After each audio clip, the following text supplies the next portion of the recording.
Alright, Ronan MMA, welcome back to the channel. Now we are here to do a picks and preview video for UFC Fight Night Aspinall versus Marcin Tybura, which takes place roughly tomorrow afternoonish, or at least for my time. Off rip, I have pinched nerves in my neck and I've got a wicked headache, so if I start slurring or if I say things that make me sound like an idiot, just know I'm not trying to start a career in mumble rap. I'm not overdosing on lean, I'm just dealing with a wicked headache, okay? So I'm going to try and keep this one relatively quick. We're going to start with the first fight of the night, but before we do, please like and subscribe. I would greatly appreciate it, dude.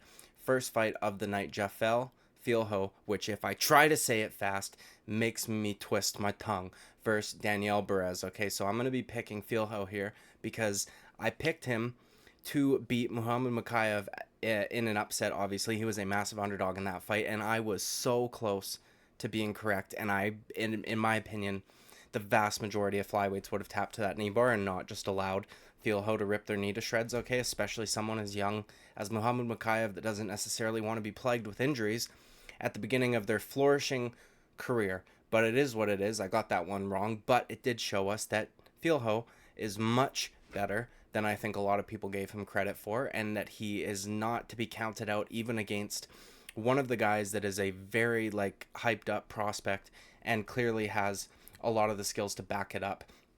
BAREZ, on the other hand, he's making his debut at 34 years old, which is a little bit late, especially for a flyweight, right? At the younger weight classes, age plays a huge factor. He's been fighting guys with horrible, god-awful records, okay?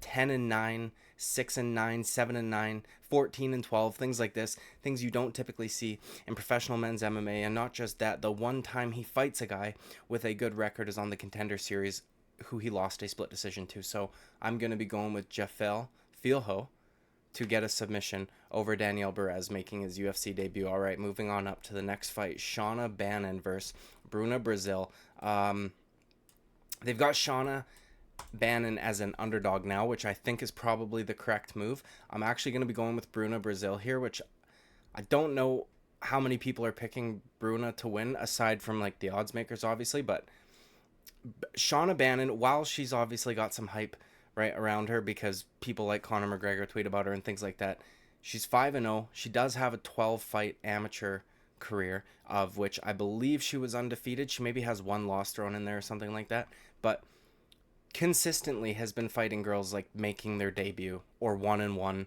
1-2, you know what I mean, records like these, and you haven't really seen any progression throughout. Like, these were the kinds of girls she was fighting in her amateur career. These are the kind of girls that she was fighting in her pro career, and now she's taking a relatively big step up, coming into the UFC after fighting girls like that with little to no experience against a girl who has quite a bit of experience, especially, you know, relative to the girls that BANNON has been fighting. Okay, so Bruna Brazil obviously got finished in her debut by Denise Gomes, who, by the way, is an absolute savage of a lady. I picked her as an upset on the last card, or no, UFC 290, the last pay-per-view, whatever it was. I picked her as an upset, and I even said that she would finish the girl, and she did just that in less than a minute, exceeding my expectations. Okay, so there's no real knock on her there because Denise Gomes is a savage. So Bruna Brazil has been knocked out a couple other times. Aside from that, I think 3 times in total. BANNON, though, I'm not overly concerned that BANNON's going to KO her. She's got, I think, 1 KO in her pro career and maybe 1 or 2 in her amateur. So it's not like a reoccurring theme with her, right? She may be a good boxer, but she's not necessarily putting girls away. So I think Bruna Brazil has a bit more experience, more ways to win, right? She's probably a lot more well-versed on the ground compared to BANNON. So I'm going to be going with Bruna Brazil here, who's got her UFC jitters out of the way, gotten her tough debut out of the way as well, and has more ways to win, in my opinion, with much better experience. We're moving on up to Chris Duncan versus ASHMOUZ. I'm going to be going with ASHMOUZ here. Okay, Chris Duncan, savage, very fun to watch, gritty guy, makes it a dogfight. The only problem is, and I don't mean disrespect by this, is that there's nothing that he does that really stands out to me that is like, oh yeah, he's amazing at that. Do you know what I mean? Whereas ASHMOUZ was counted out in his debut against Sam Patterson, who, if I'm not mistaken, was like a 4-1 favorite, and he fucking slept him. Okay, that was an incredible debut against a guy who was way bigger, at least in height, and you know, as I said, a lot of people had counted Yanal ASHMOUZ out. So clearly, dude's got power in his hands. He has the skill to be able to land a big shot like that on a much larger, rangier fighter. And I think that that shows a certain level of skill and range management and things like this. And I just, as I said, man, Chris Duncan obviously has a chance here, but I've seen him get wobbled a couple times, and I feel as though Yanal ASHMOUZ is going to be able to land a big shot on him and put him away, maybe second round or later in the first. Okay, moving on up the card to Ketlen Vieira versus Pannie Kianzad. I'm going to be going with Ketlen Vieira here, pardon me, dude, over Pannie, because, I mean, I'm not overly confident in this one, okay, to be quite honest, because these girls oftentimes, especially these two, go to decision, and especially actually Ketlen Vieira, she has quite a few split decisions on her record. Now, Pannie Kianzad, Jesus Christ, dude, has showed us that she can really only beat a certain level of opponent, like Sijara Eubanks, Nina Landsberg, Betch Keita, girls like this. Ketlen Vieira, similar, but with girls a little bit, just slightly better. So I'm going to be trusting in her to get it done, but who knows? Could end in a split decision going either way, with one girl being annoyed, even though neither of them did a fucking thing to deserve it. Okay, moving on up. Mahmoud Muradov versus Brian Barberena. Okay, dude. This is a weird one. There's like two types of fight IQ. There's like fight IQ during a fight, and then there's like career management IQ, of which Brian Barberena has fucking nil. Because not once have I ever looked at the man while he's competing against other welterweights and thought, you know what, he's way too big for this weight class. Like, I've just never once has that thought ever occurred to me. And what I can't understand is why you would take your first fight at middleweight against a guy who's going to grapple you when you fucking don't grapple. You're not good at grappling, with all due respect to Brian Barberena, okay? Rafael dos Anjos, pardon me, is a smaller welterweight, right? Came up from lightweight. Yeah, I mean, he's filled out pretty decently, but in terms of his frame, he is not a natural welterweight compared to a lot of these guys, and he absolutely manhandled him. And then Gunnar Nelson did the same thing. Do you know what I mean? So I'm not understanding this move for his career whatsoever. Once again, I don't know. I've never ever thought he looked way too big for welterweight, so maybe he's having a weight cut issue or something like that, but I think he's going to get grappled and either TKO'd or submitted quite handedly, because Mahmoud Muradov would literally have to like cut off a fucking arm to make welterweight. And if you're getting manhandled by a guy that fought at 55 and now you're going up against a guy who's probably going to weigh 200 pounds when you step in there, I don't necessarily like your chances. So I'm going to go with Mahmoud Muradov to finish it off on the ground, either a TKO or some sort of like top pressure submission, arm triangle, things like that. Next fight, Mick Parkins versus Jamal Pogues. I'm going to be going with Mick Parkins here. Jamal Pogues is good. Like, he's all right, you know what I mean? He won that fight against Josh Parisian, which I don't think he was I think he was an underdog in that fight, if I'm not mistaken. But the problem is that kind of like Chris Duncan, there's nothing really that he is like amazing at. And for a heavyweight who's young and athletic, and I mean, I know that he's severely obese, but so are a lot of guys in the NFL, okay? Jamal, he doesn't have knockout power, which is kind of crazy, right? A big dude at heavyweight, big young dude with, I don't know, it's just something's missing there for me. Whereas Mick Parkins, while he's kind of been fighting bums, okay, he does get the knockout. He finds the finish, and knockout power is knockout power, right? I mean, obviously you need skill to land the shot, but if you can knock out a guy with like a fucking 4-1 or 4-2 record, you can knock out a guy with like a 10-2 record. So I'm gonna trust in Mick Parkins to find the shot at least once throughout the fight, and I don't think Jamal Pogues is gonna be able to just not get hit for 15 minutes. And even if Jamal Pogues is able to get it to the ground, you know, he showed against Josh Parisian that there's no real like threat of the finish there. So I think Mick Parkins is gonna have a big night. I think he's gonna get the KO over Jamal Pogues. Moving on up to Mark Diakhiese versus Joel Alvarez. This one is like a no-brainer to me, dude. Joel Alvarez all day long. Since being in the UFC, the guy's lost to Damir Ismagulov and he's lost to Arman Sarukian, who are two incredible fighters in my opinion, both completely different styles, mind you. But I mean, if you're gonna get outclassed by a guy, Damir Ismagulov is not a bad guy to get outclassed by, and if you're gonna get grapple fucked by, dude, Arman Tsarukyan's pretty damn good at that. You know what I mean? So, two very good fighters. He's got a win over Thiago Moises, which is a very good win. That is a very underrated win in my opinion. That's a very, very strong win there. Whereas Diakiese, you know, lost the decision to Michael Johnson, which it's one thing if you're gonna get touched by Michael Johnson, get caught and get slept because the dude's got knockout power, right? Still, it's like the last thing to go with your old age. That'd be one thing, but to get outclassed is kind of strange. And then he went to a decision with Rafael Fiziev, which is just insane. That contrast there, you're able to go the full distance with Fiziev, but you can't get rid of Michael Johnson. It's just wild to me. And he got strangled by Rafael Alves, who at the time kind of had like a women's record, you know what I mean? So I think Joel Alvarez goes in there and fucks him up any which way he pleases. So I'm going with Joel Alvarez over Mark Diakiese. I feel bad I'm picking against a lot of Brits, but it is what it is, dude. I just picked one in Parkins, so get over it. Next fight, Danny Roberts versus Johnny Parsons. I'm going to be going with Johnny Parsons here, okay? Danny Roberts getting up there in age a little bit, especially for 170 is not like a low weight class by any means, but it's lower. You know, age seems to be less of a factor when you're in heavyweight, light heavyweight divisions like that. He just got finished in the first round by JDM, which no knock there. He does it to a lot of guys, you know, but he lost to Francisco Trinaldo before that, who is a senior citizen himself, okay? And then before that, he had 2 wins in between, but then another 2-fight losing streak. So he's very on and off at this point in his career. Johnny Parsons, young, coming off of a win on the Contender Series. He's on a 5-fight win streak right now. He hasn't lost in 4 years, and 6 out of his 8 wins are by knockout. So, dude's a finisher. I think he's going to get the job done against Danny Roberts here with a TKO. Moving on up to Davy Grant versus Daniel Marcos. This is a tricky one. Davy Grant's a tough guy for somebody younger in their career to fight. He's very awkward. He's hard to finish. It's a weird style. It's just tricky for some guys to deal with.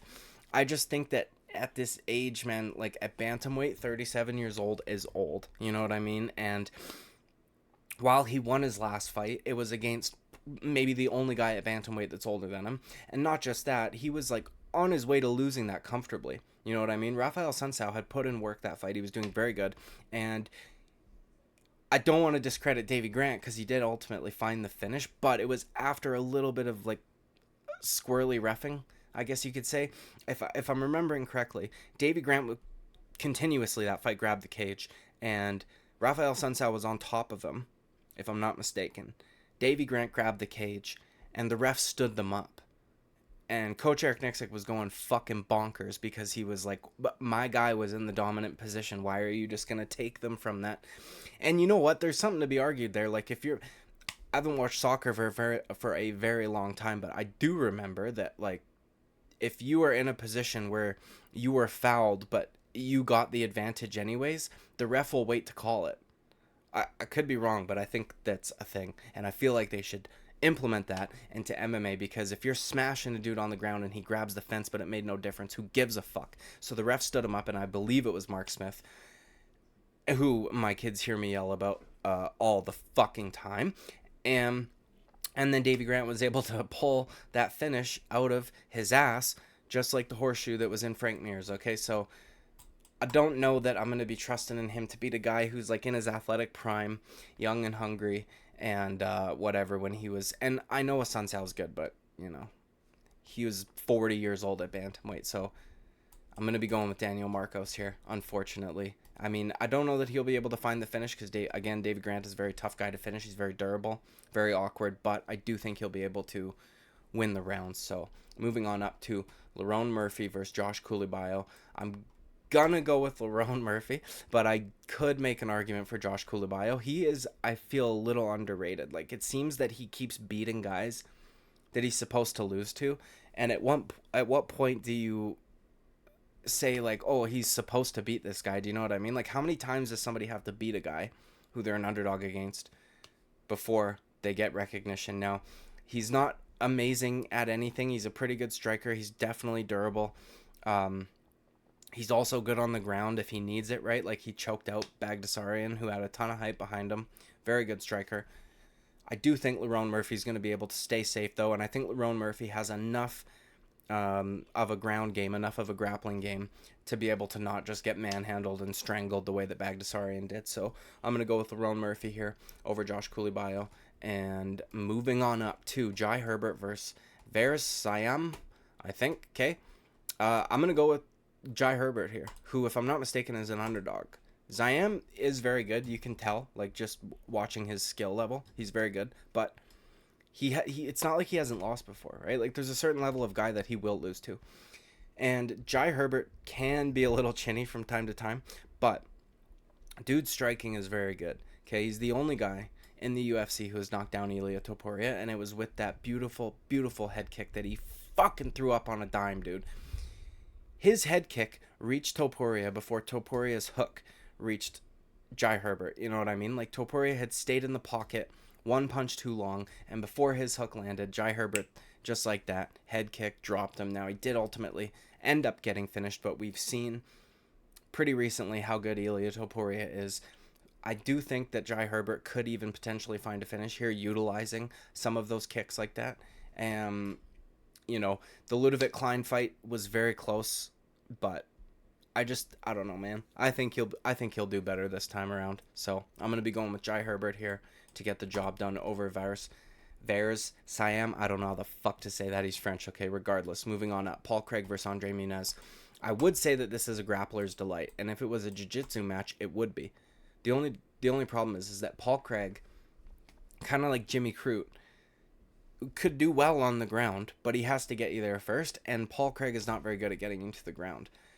Also, this is another weight jump that I'm a little iffy about, okay? I've never looked at Paul Craig and thought he is way too small for this weight class. Now, he's definitely looked smaller in fights before, but Johnny Walker could fight at heavyweight. Do you know what I mean? It's not like Johnny Walker's an average 205er. Johnny Walker's kind of like a giant fucking 205er, so almost everybody looks small against him. And at media day, Paul Craig already looked pretty sucked in, so I would imagine this is a tough weight cut for him. Not just that, that's a huge jump. 20 pounds is massive, you know what I mean? It's one thing to go up from like 35 to 45 or 45 to 55, which 10 pounds is still a big amount, and percentage wise it's roughly the same. Like, if you're jumping up 10 pounds, it's whatever, like 9% of you if you're weighing in at 145 or something like that. But 20 pounds is huge. That's a big fucking difference. Also, Paul Craig, I don't think the weight is the problem. I think your striking is the problem, which is very unfortunate, because Paul Craig, in my opinion, is one of the funniest guys on the fucking roster, and I would love to see him win. I just think that sometimes when guys aren't doing well in their career, they attribute it to a certain thing, and it's just not that. Like, you need to learn how to strike and close the distance, and your striking would open up the opportunities for takedowns, but he just is not a good striker. Andre Muniz, on the other hand, right, he did get completely fucked up by Brendan Allen, but what was strange about that fight is that if you were analyzing it, like, very simply, Andre Muniz has the advantage on the ground. Brendan Allen has the advantage on the feet. Simple, right? Allen's going to fuck him up on the feet. Muniz would fuck him up if it goes to the ground. Not the case. Muniz was landing big shots on the feet, and it took Brendan Allen taking him down and choking him out to get the finish. So Andre Muniz can strike when he needs to, and he's got definitely some power. And with a depleted Paul Craig, who has shown us time and time again, I hate shitting on Paul Craig, man, that he can be knocked out. You know, if your chin's a little questionable, I don't think cutting 20 pounds is the answer, but it is what it is. I think Muniz gets the job done here. I don't even think it really hits the ground unless it's Muniz locking up a submission after he's already hurt Paul Craig on the feet. So I'm going with Andre Muniz here. I don't know how he gets it done, but I do think that he will stop Paul Craig, unfortunately. Anyways, moving on up, dude. Nathaniel Wood versus Andre Fili. I'm going to be going with Nathaniel Wood here. He's good everywhere.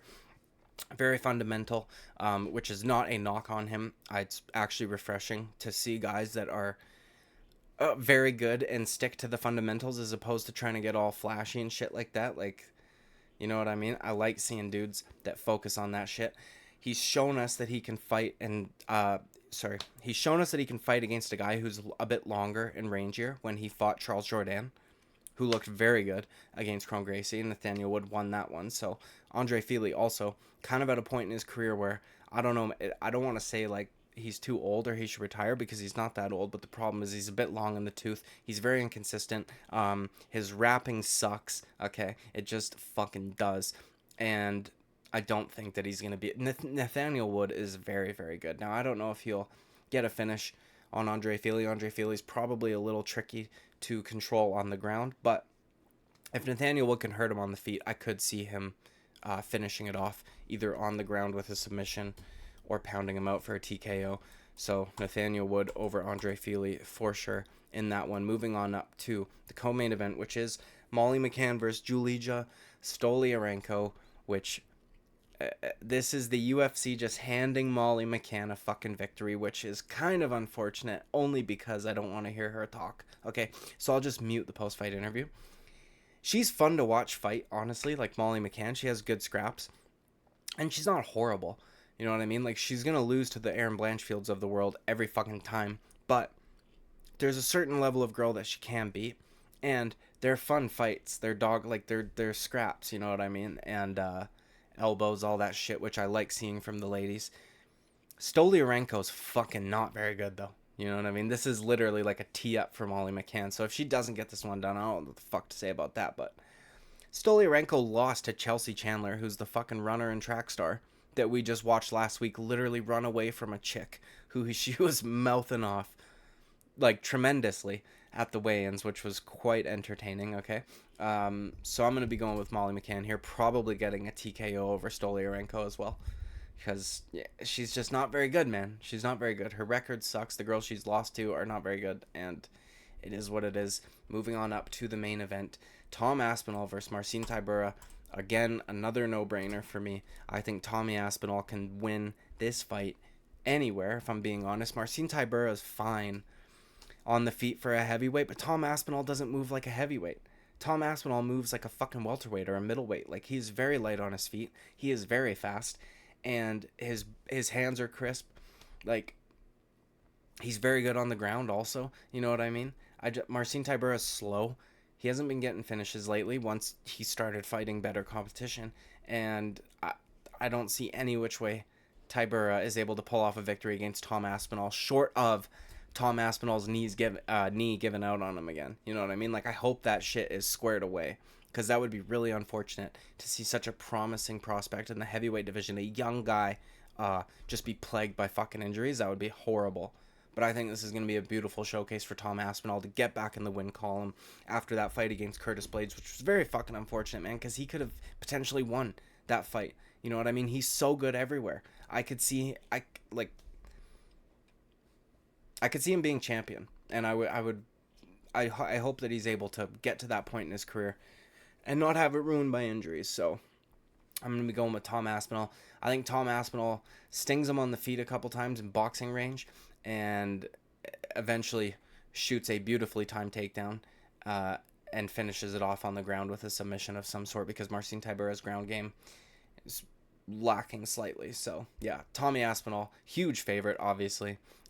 This isn't like not, it's a no-brainer pick for me. So anyways, dude, that wraps up the picks and preview for UFC Fight Night, Tom Aspinall versus Marcin Tybura. I hope everybody enjoys it tomorrow afternoon, morning, night, wherever you are in the world.